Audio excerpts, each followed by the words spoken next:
তাতে গৈ আছোঁ। এতিয়া গৈ কিনে দেখাম। আমাৰ ওচৰতে আছে, ধুনীয়া ধুনীয়া চাব লগা জেগা আছে, ডিপ্তেশ্বৰী দেৱালয় আছে। তাৰপিছত গৈ আছোঁ, দেখাই আছোঁ আপোনালোকক, লগ পাই আছোঁ। এতিয়া আমি মন্দিৰৰ ৰাস্তাত সোমালোঁ। ৰাস্তাটো একেবাৰে এড্ৰেছটো একেবাৰে চিম্পুল। যদি হাইৱে হৈ আহে তাতে আপোনালোকে গেট দেখাই পাব, তোৰণ এখন আছে।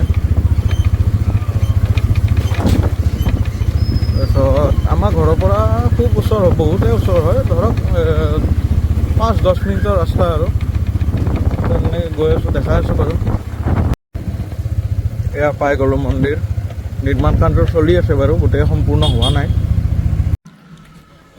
পৰিৱেশটো খুব ধুনীয়া, এটা শীতল পৰিৱেশ। ইয়াতে পুখুৰী এটা আছে, পুখুৰীটোত কাছ পাতি এইবিলাক আছে বাৰু, তাতো কিবা এটা বনাই আছে, দেখিবলৈ পাইছে আপোনালোকে।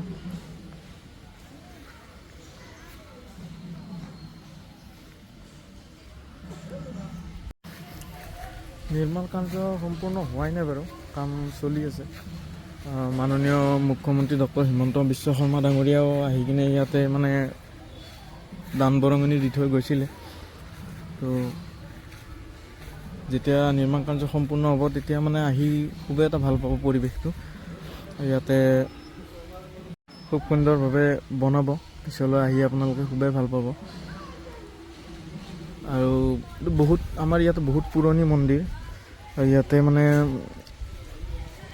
সকলোতকৈ পুৰণি ৰাসখন বৰ্তমান ইয়াতেই আছে, ইয়াতেই হয়।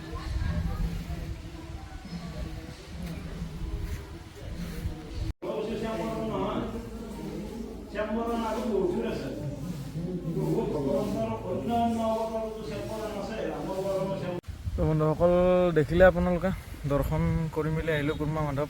তো ভালে লাগিল, ভোগ খালোঁ, প্ৰসাদ খালোঁ, খাই মেলি আহিলোঁ। তো গতিকে ভিডিঅ'টো যদি ফেচবুকত চাই আছে তেতিয়াহ'লে ফ'ল' কৰিব, শ্বেয়াৰ কৰিব, আৰু এতিয়ালৈকে যেনেকৈ ছাপোৰ্ট দি আছে এনেকৈ ছাপোৰ্ট দি যাব। আৰু ইউটিউবত যদি চাই আছে তেতিয়াহ'লে ছাবস্ক্ৰাইব কৰিব আৰু শ্বেয়াৰ কৰিব চেনেলটো। তো ইমানখিনিয়ে, গতিকে লগ পাম অন্য এটা ভিডিঅ' লৈ, মিনি ব্লগ। হয়তো এতিয়া হায়দৰাবাদৰো ভিডিঅ' আহিব পাৰে, গতিকে ফ'ল' কৰি ল'ব আৰু ছাবস্ক্ৰাইব কৰি ল'ব, চাই থাকিব। Thank U.